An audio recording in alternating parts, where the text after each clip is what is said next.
Hey everybody, Mike here. So this is the Milwaukee 18-volt chainsaw. We just got this in at work the other day. I figured I'd bring this home real quick and do an unboxing and show you this, and then I'll kind of tell you what my experience has been with these over the last couple of years. So let's get this out of the box real quick. So this is model number 2727-21HD. You can get this as a bare tool, and that would be a 2727-20, I believe. But when you get the kit, it comes with the saw you see here. You've got your typical 18-volt battery. This battery is actually a 12-amp-hour battery. So this is going to be quite a bit bigger battery than what you're used to, like your 5-amp-hour batteries that you'll come in your drills and impacts. You can still use this in the chainsaw as well, although it is recommended to use these higher output batteries to get the max power. You're probably most familiar with these 5-amp-hour batteries that come with your drills. This particular saw does come with a 12-amp-hour battery, so it's got quite a bit more power. So while you can still use both these batteries in this saw, and it'll perform like it should, you'll get a lot better performance and time out of this 12-amp-hour battery. But if you've got these 5-amp-hour batteries laying around as well, you can still run the saw while you've got the 12 on the charger.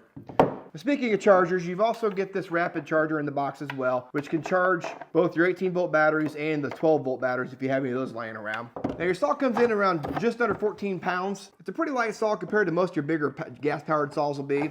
It does come with the chain guard on it. Your bar and chain are actually the same as like the Oregon brand saws. It's pretty easy to source both the bar and the chains on these saws. We went ahead and picked up another chain for this as well. The model chain that this takes, it's a 16-inch chain, is 49-16-2715. And these are pretty readily available. When it comes to the features on the saw, your battery will feed in right here from the back, like so, and then you're good to go. You do have the safety out right here by the trigger. You have to pull back before you can pull your trigger. And then before this saw will run, you have to pull your safety handle back before it'll actually spin.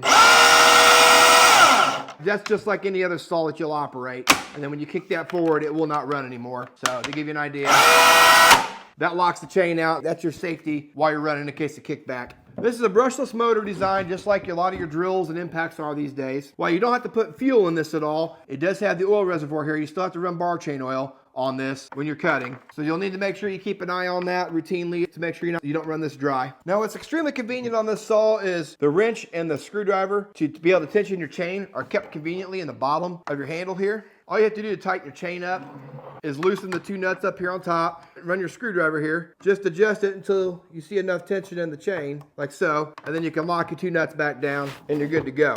Now, and then once you're done with your wrench, you just pop it back down in your handle here.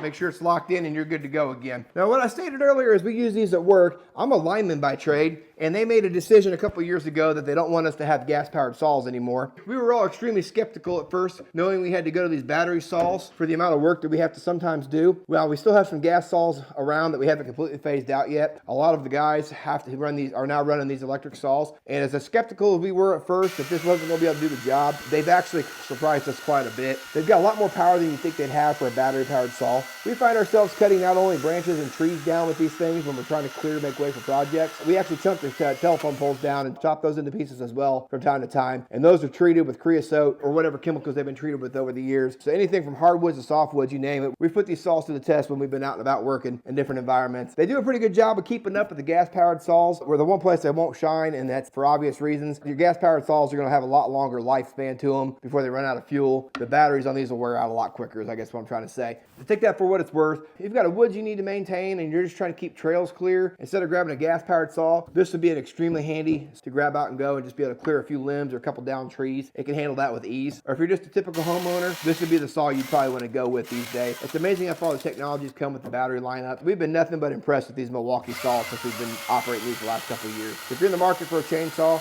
and you're not necessarily wanting to go gas, check out this saw made by Milwaukee. I think you'd be more than happy with it.